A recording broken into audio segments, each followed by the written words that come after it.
Okay, so imagine a world, right, where the government is using like cutting edge technology Yeah. to make your life easier. Hmm. Think faster application processing, Wow. personalized information, and maybe even a system Wow. that anticipates problems before they even happen. That would be great. That's the big idea behind this emerging technology radar we're Yeah. diving into today. It's really fascinating. Yeah. The GSA, the General Services Administration, Okay. is essentially trying to get ahead of the I curve see. when it comes to new tech Mhm. and how it can be used to improve government services. Okay, we've got this article from Meritalk, GSA, using emerging tech radar to aid acquisition process. Right. And honestly, I'm curious to see how this whole radar system works. It's all about being proactive Yeah. instead of reacting to the latest tech trends. Right. They're looking ahead to what's coming next Yeah. and figuring out how to prepare for it. So instead of playing catch up, Yeah. they're trying to skate to where the puck is going, Exactly. like Wayne Gretzky said. They're tracking technologies from those early stages, like in research labs, Oh, wow. all the way to potential pilot programs within the government. Okay. They even look at how private companies are using these technologies. It's wild to think about some of the things being cooked up in labs right now Yeah. that could end up changing how we interact with the government. Right. So walk me through this radar. Okay. How does it actually work? So they've broken it down into 4 stages. Okay. It helps them organize the process and make sure they're covering all the bases. Okay, break it down for me. Right. What's the first stage? So the first stage is called outline. Outline. Yeah, and it's basically their scouting phase, right? Oh, okay. They're scanning the horizon for any promising new technologies, Mhm. even if they're still in the early stages of development. So they're not just looking for things that are ready to use right now, but Yeah. also those with potential down the road. That's right. They're trying to spot the trends and identify technologies that could be, game changers, even if the specific applications aren't clear just yet. What happens once they've identified something interesting? That's where stage 2 comes in, business value. Business value. This is where they figure out if a technology actually has real-world benefits Okay. for the government and the public. Makes sense. They ask questions like, does it solve a real problem? Right. Can it make things more efficient? Will it actually improve services for people? So they want to make sure it's not just some flashy new gadget, but Right. something that can actually make a difference. Yeah. What are they looking for in terms of value?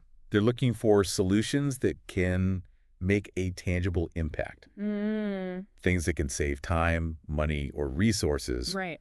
or improve the quality and accessibility of government services. So it has to be practical. Yeah. Okay, let's say they found a technology that seems promising Okay. and has clear value. Right. What's next? Stage 3 is called commercial use. Commercial use. They take a look at how the private sector is already using that technology. So they're essentially saying, Right. okay, someone out there is already using this. Right. Let's see what we can learn from them. Exactly. They're looking for real-world case studies and examples Okay. to understand how the technology is being implemented I see. and what kind of impact it's having. Hmm. The article even specifically mentions generative AI. Oh, It's yeah, a key area of interest in this stage. which makes sense. Mm. Generative AI is everywhere these days, Yeah, and companies definitely. are finding all sorts of creative ways to use it. Right. But how does this tech jump from the private sector to the government? That leads us to the final stage, federal entry. Federal entry. Now they're getting into the nitty-gritty of how the technology could be Oh. used within specific government agencies. All right. They'll start exploring potential pilot programs and figuring out the logistics of integrating this new tech into existing systems. So stage 4 is all about taking that promising tech and making it a reality within the government. Yeah. What stands out to you as being the most important aspect of this stage? What's crucial here is that they're not just throwing technology at a problem Yeah. and hoping for the best. Yeah. They're taking a very deliberate and strategic approach, thinking about the long-term implications Right. and making sure the technology aligns with the government's overall mission. That makes sense. Yeah. You don't want to invest in something that's going to be outdated in a year Right.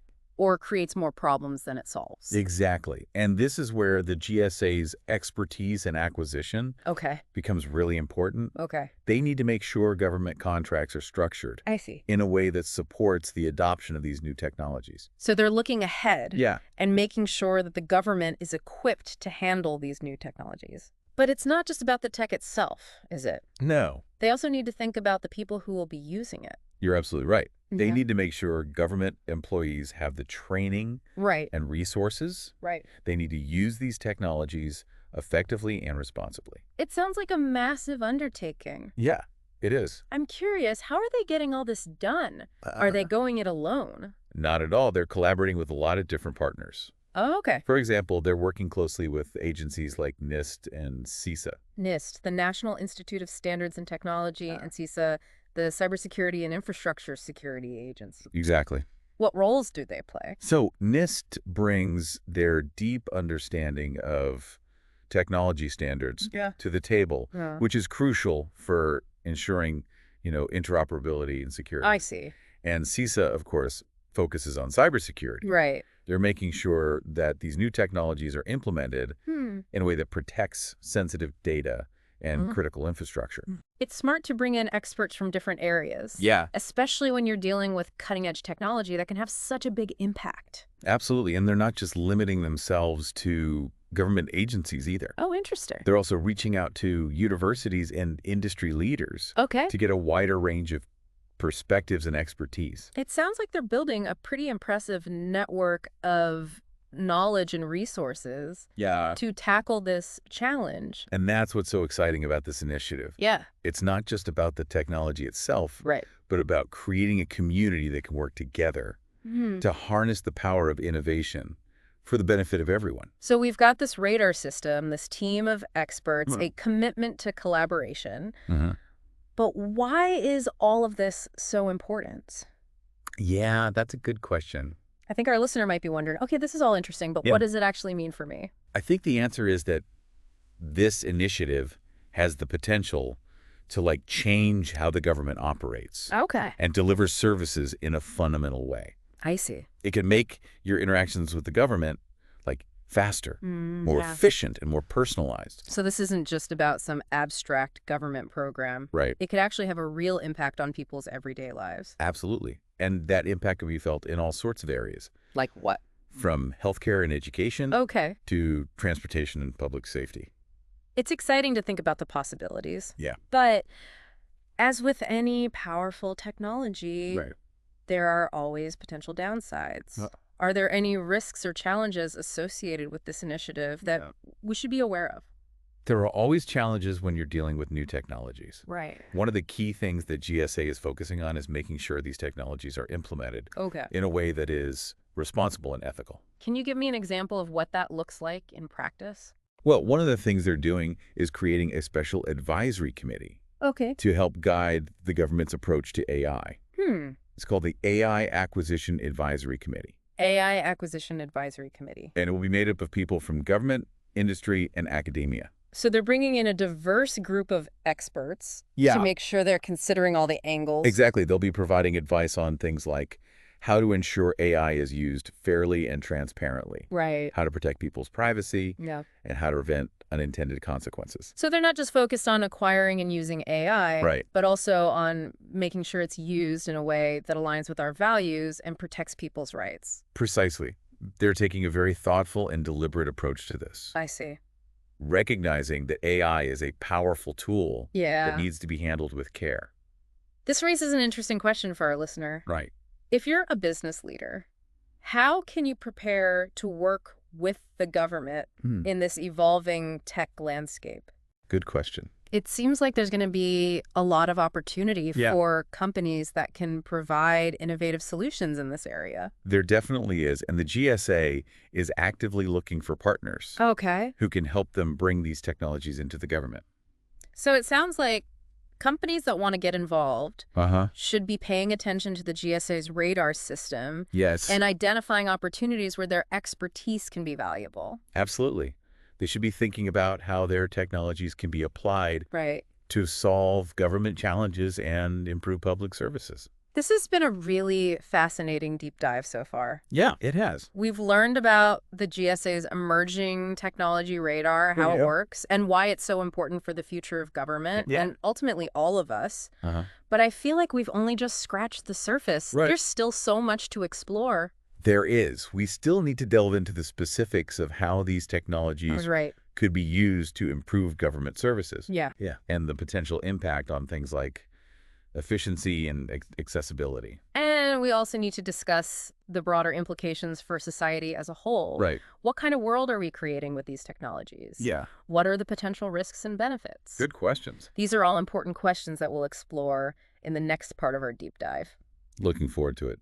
Picking up where we left off, Right. let's explore some concrete examples of how these emerging technologies could actually be used to improve government services. Okay, I'm ready to dive into the specifics. Yeah. It's one thing to talk about a radar system in a broad sense, but I'm really curious to hear how this could actually play out in the real world. Right. And what it could mean for people like you and me. One area where we could see a significant impact is in citizen engagement and service delivery. Okay.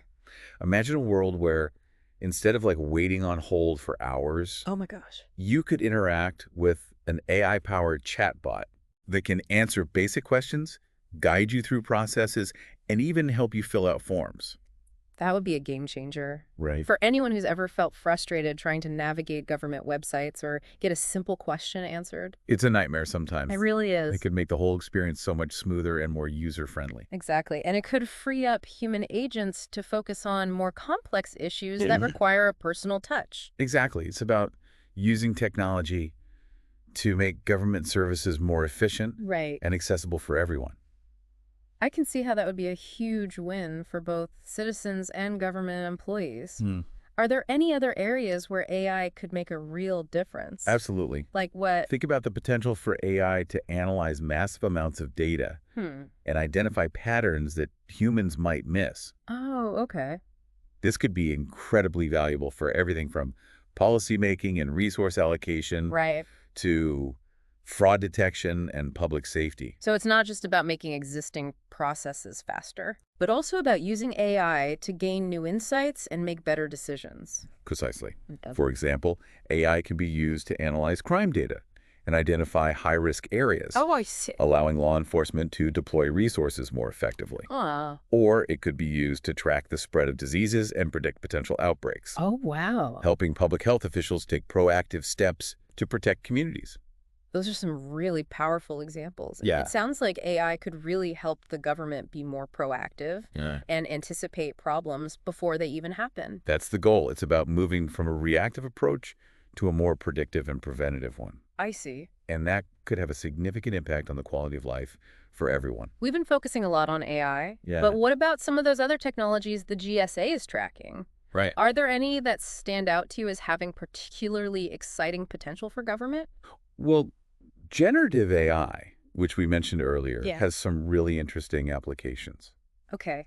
Like what? Imagine using it to create realistic training simulations for government employees. Oh, I like that. Yeah. You could have simulations for all sorts of situations. Right. Disaster response, cybersecurity incidents, even things like handling difficult customer interactions. Exactly. It's a safe and controlled environment Right. where employees can practice their skills and learn from their mistakes without any real-world consequences. It's like a flight simulator for government work. Yeah, exactly. That could be incredibly valuable for improving preparedness and making sure employees are ready to handle whatever comes their way. And think about the potential for generative AI to personalize communication with citizens. Okay. Instead of sending out generic mass mailings, Yeah.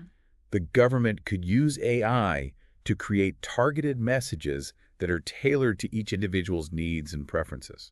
So instead of getting a form letter in the mail, you might get a message that's actually relevant to your specific situation and provides you with the exact information you need. That's the idea. It's about making government communication more effective and engaging, Okay. which could lead to better outcomes for everyone. All of this sounds incredible. Yeah. But I also want to acknowledge that some people might be feeling a bit apprehensive about the rise of these technologies, especially AI. Sure. There's a lot of talk about potential risks and unintended consequences. Are those concerns valid? It's important to acknowledge that any powerful technology comes with potential risks. True. The GSA is very aware of this, and they're taking steps to ensure that these technologies are implemented responsibly.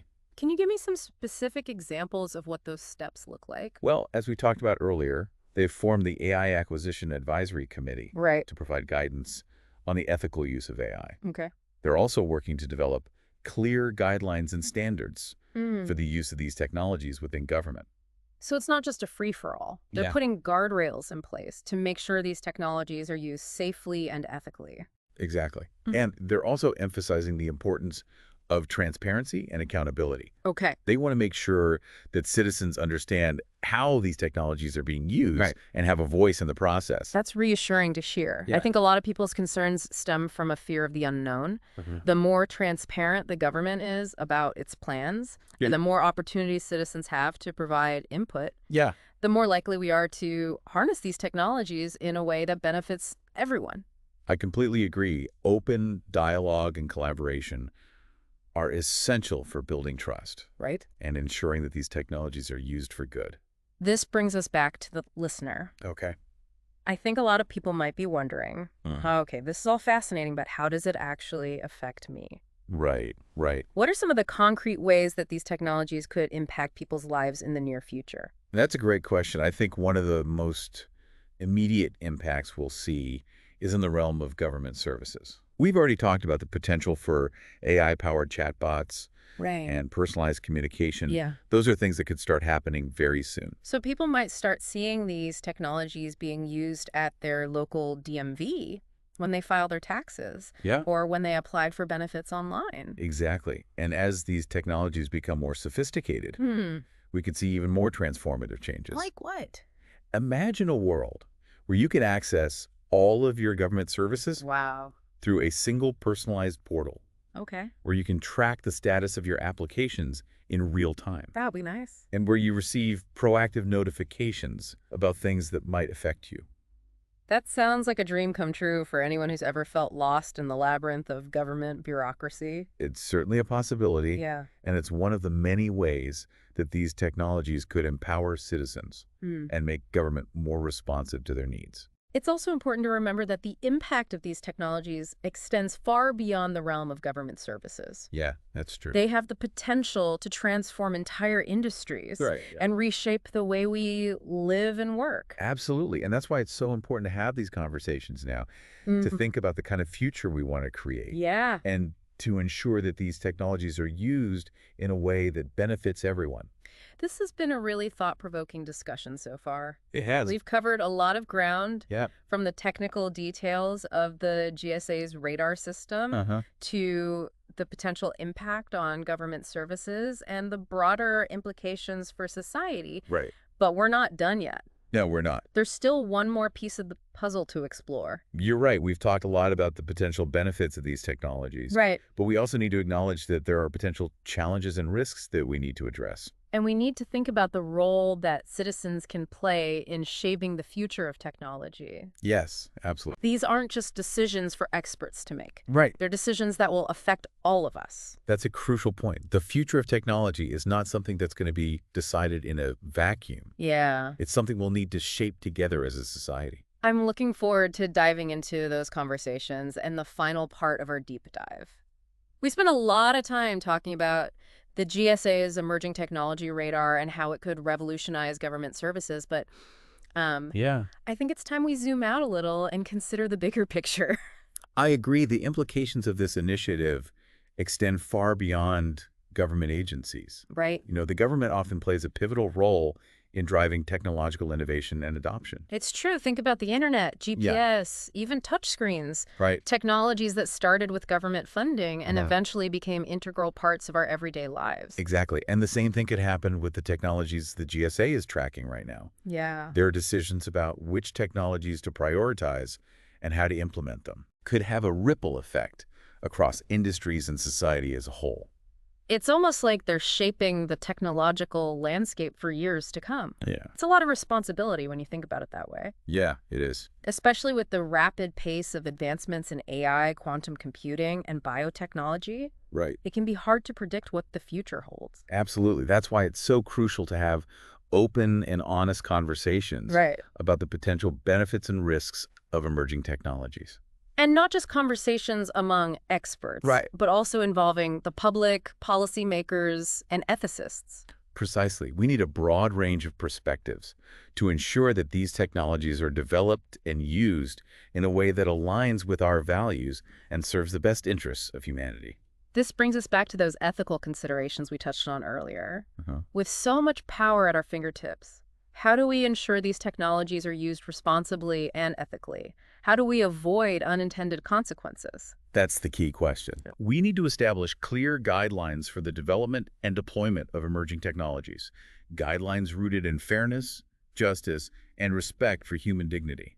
I agree, but technology often advances faster than our ethical frameworks. Right. How do we bridge that gap? It requires ongoing dialogue and collaboration. I see. We need to bring together diverse voices to develop ethical frameworks that are flexible and adaptable enough to keep pace with the rapid evolution of technology. So it's not a one-time fix. It's a continuous process of evaluation and adaptation. Precisely. We need to be constantly asking ourselves, what are the potential consequences of this technology? Are there any unforeseen risks? And how can we mitigate those risks while still harnessing the benefits? It sounds like a complex balancing act. It is, but it's a necessary one if we want to create a future where technology serves humanity rather than the other way around. I think a lot of people are concerned about the potential for these technologies to be used in ways that could harm individuals or society as a whole. Right. How can we address those concerns and build trust in the government's approach to emerging technologies? Transparency and accountability are crucial. Okay. The government needs to be open about its plans for using these technologies and provide citizens with opportunities to give input. So it's not just about developing new technologies behind closed doors, Oh. but involving the public in the process from the outset. Exactly. And it's not just about seeking input. It's about genuinely listening to those concerns and taking them into account when making decisions. It sounds like building trust is essential for ensuring that these technologies are adopted and used in a way that benefits everyone. Absolutely. Without trust, even the most well-intentioned initiatives can backfire. Right. People need to feel like they have a voice in shaping the future of technology. As we wrap up this deep dive, I'm left with a sense of both excitement and cautious optimism. Yeah. It's clear that the GSA is taking a proactive and strategic approach to harnessing the power of emerging technologies, and that they're committed to doing so responsibly. I agree. It's encouraging to see the government embracing innovation while also recognizing the importance of ethical considerations and public engagement. But it's also clear that this is just the beginning of a much larger conversation Right. about the role of technology in our lives and the kind of future we want to create. That's right. The decisions we made today about how to develop and use these technologies will have profound implications for generations to come. It's a responsibility we all share. So we'll leave our listener with a final thought to ponder. Yeah. As these technologies become more prevalent, it's worth asking ourselves, how can we as individuals and as a society ensure a balance between embracing innovation and safeguarding those ethical considerations we've been talking about? What role should citizens play in shaping the government's approach to emerging technologies? These are important questions that each of us needs to grapple with. The future of technology is not predetermined. It's something we all have the power to shape. And that wraps up our deep dive into the GSA's emerging technology radar.